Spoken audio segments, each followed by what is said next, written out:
श्री गणेशाय नमः। दोस्तों, सनातन धर्म में प्रदोष व्रत को अत्यंत महत्वपूर्ण माना गया है। यह व्रत भगवान शिव और माता पार्वती की आराधना के लिए विशेष रूप से समर्पित होता है। शिव पुराण में भी इस व्रत की महिमा का विस्तृत उल्लेख मिलता है। विशेषकर महिलाएं भगवान शिव की कृपा प्राप्त करने हेतु इस व्रत का पालन करती है। धार्मिक मान्यताओं के अनुसार प्रदोष व्रत करने से व्यापार और करियर में सफलता प्राप्त होती है। इस व्रत को करने वाली महिलाओं के जीवन में कभी किसी प्रकार की कमी नहीं रहती। साथ ही अविवाहित कन्याओं के विवाह संबंधी बाधाएं भी दूर हो जाती है। इस बार अप्रैल का महीना शिव भक्तों के लिए बेहद ही खास और विशेष है। चैत्र माह की शुक्ल पक्ष त्रयोदशी तिथि पर पड़ने वाला गुरु प्रदोष व्रत इस वर्ष अप्रैल 2025 गुरुवार को आ रहा है और वह भी एक अत्यंत शुभ योग के साथ। तो आइए दोस्तों, इस वीडियो में हम जानें कि इस बार प्रदोष व्रत कब पड़ेगा। हम जानेंगे इसके शुभ मुहूर्त एवं पूजन विधि के बारे में। दोस्तों, आपको बता दें कि इस बार त्रयोदशी तिथि की शुरुआत 9 अप्रैल को रात 10:55 से हो रही है और यह 11 अप्रैल को रात 1 बजे तक जारी रहेगी। लेकिन व्रत का निर्धारण उदया तिथि के अनुसार होता है, इसीलिए यह पुण्य व्रत 10 अप्रैल को ही रखा जाएगा। यानी कि इस बार प्रदोष व्रत 10 अप्रैल को ही किया जाएगा। जो भक्त महादेव की पूजा प्रदोष काल में करते हैं, उन्हें विशेष फल की प्राप्ति होती है। इस बार प्रदोष काल शाम 6:44 से रात 8:59 तक रहेगा। यही वह समय है जब शिव शंकर अपने भक्तों की भक्ति से प्रसन्न होकर उन्हें कृपा का आशीर्वाद देते हैं। ऐसे में आप पूजा सामग्री की पहले से ही तैयारी कर लें और सही विधि के अनुसार ही पूजा पाठ करें। दोस्तों, जब प्रदोष व्रत गुरुवार को पड़ता है तो उसे गुरु प्रदोष व्रत कहा जाता है। यह दिन गुरु बृहस्पति और भगवान शिव दोनों की कृपा पाने का द्वार खोलता है। धर्म ग्रंथों के अनुसार इस दिन विधि पूर्वक उपवास, ध्यान और शिव पूजन करने से जीवन के दोष समाप्त होते हैं और शुभता का भी वास होता है। गुरु प्रदोष व्रत में शिवलिंग पर जल, दूध या पंचामृत से अभिषेक करना, बेलपत्र, धतूरा और सफेद फूल अर्पित करना विशेष फलदायक माना गया है। साथ ही प्रदोष व्रत कथा का श्रवण कर व्रत को पूर्ण किया जाता है। माना जाता है कि यह व्रत हर प्रकार के बाधा और संकट से रक्षा करता है। तो इस 10 अप्रैल को महादेव को प्रसन्न करने के लिए पूरे विधि विधान से ही पूजा करें। धार्मिक मान्यता के अनुसार प्रदोष व्रत के दिन भक्त बिना अन्न और जल ग्रहण किए भगवान शिव की आराधना करते हैं। कहते हैं कि इस व्रत को करने से जीवन के सभी कष्टों से मुक्ति मिलती है और व्यक्ति की सभी मनोकामनाएं पूरी होती है। प्रदोष व्रत आध्यात्मिक उत्थान और अपनी इच्छाओं की पूर्ति के लिए भी मनाया जाता है। कहते हैं कि भक्ति भाव से इस व्रत का पालन करने से जीवन में आने वाले सभी कष्ट दूर रहते हैं।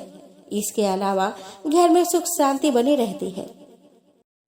दोस्तों, इस दिन सूर्योदय से पूर्व उठकर स्नान आदि करने के बाद भगवान शिव का ध्यान रखते हुए व्रत का संकल्प लें।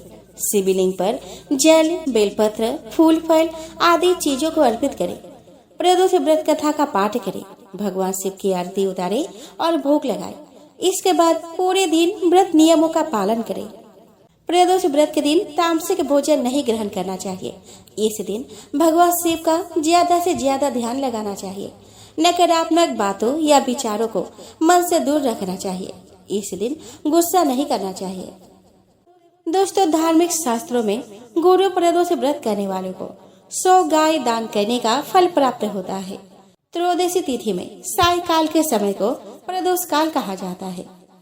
प्रदोष व्रत को बहुत ही मंगलकारी एवं शिव कृपा दिलाने वाला माना गया है। श्री सूत जी के अनुसार गुरु प्रदोष व्रत अति श्रेष्ठ शत्रु विनाशक भक्ति प्रिय व्रत है। अतः यह शत्रुओं का विनाश करने वाला भी माना गया है तथा सभी प्रकार की कष्ट और पापों को नष्ट करने वाला व्रत माना जाता है। गुरु प्रदोष व्रत की कथा पढ़ने या सुनने मात्र से ऐश्वर्य और विजय का शुभ वरदान प्राप्त होता है। गुरु प्रदोष व्रत की कथा के अनुसार एक बार इंद्र और वृत्रासुर की सेना में घनघोर युद्ध हुआ। देवताओं ने दैत्य सेना को पराजित कर नष्ट भ्रष्ट कर डाला। यह देख वृतासुर अत्यंत क्रोधित हो स्वयं युद्ध को उद्धत हुआ। आसुरी माया से उसने विकराल रूप धारण कर लिया। सभी देवता भयभीत हो गुरुदेव बृहस्पति के शरण में पहुँचे। बृहस्पति महाराज बोले कि पहले मैं तुम्हें वृतासुर का वास्तविक परिचय दे दूं। वृतासुर बड़ा तपस्वी और कर्मनिष्ठ है। उसने गंधमादन पर्वत पर घोर तपस्या कर शिव जी को प्रसन्न किया है। पूर्व समय में वह चित्ररथ नाम का राजा था। एक बार वह अपने विमान से कैलाश पर्वत पर चला गया। वह शिव जी के वाम अंग में माता पार्वती को विराजमान देखकर वह उपहास पूर्वक बोला कि हे प्रभु, मोह माया में फंसे होने के कारण हम स्त्रियों के वशीभूत रहते हैं, किंतु देवलोक में ऐसा दृष्टिगोचर नहीं हुआ कि स्त्री आलिंगनबद्ध हो सभा में बैठे। चित्ररथ के यह वचन सुन सर्वव्यापी शिव शंकर हंसकर बोले कि हे राजन, मेरा व्यवहारिक दृष्टिकोण पृथक है। मैंने मृत्युदाता कालकोट महाविष का पान किया है, फिर भी तुम साधारण जन की भांति मेरा उपहास उड़ाते हो। माता पार्वती क्रोधित होकर चित्ररथ से कही कि अरे दुष्ट, तूने सर्वव्यापी महेश्वर के साथ ही मेरा भी उपहास उड़ाया है। अतएव मैं तुझे वह शिक्षा दूंगी कि फिर तू ऐसा संतों के उपहास का दुस्साहस नहीं करेगा। अब तू दैत्य स्वरूप धारण कर विमान से नीचे गिर, मैं तुझे श्राप देती हूँ। जगदम्बा भवानी के अभिशाप से चित्ररथ राक्षस योनि को प्राप्त हुआ और त्वष्टा नामक ऋषि के श्रेष्ठ तप से उत्पन्न हो वृतासुर बना। गुरुदेव बृहस्पति आगे बोले कि वृतासुर बाल्यकाल से ही शिव भक्त रहा है। अतः हे इंद्र, तुम बृहस्पति प्रदोष व्रत कर शंकर भगवान को प्रसन्न करो। देवराज ने गुरुदेव की आज्ञा का पालन कर बृहस्पति प्रदोष व्रत किया। गुरु प्रदोष व्रत के प्रताप से इंद्र ने शीघ्र ही वृतासुर पर विजय प्राप्त कर ली और देवलोक में शांति छा गई। अतः प्रदोष व्रत हर शिव भक्त को अवश्य करना चाहिए। इस व्रत को कहने तथा इसकी कथा सुनने से शत्रु, कष्ट तथा पापों का नाश होता है।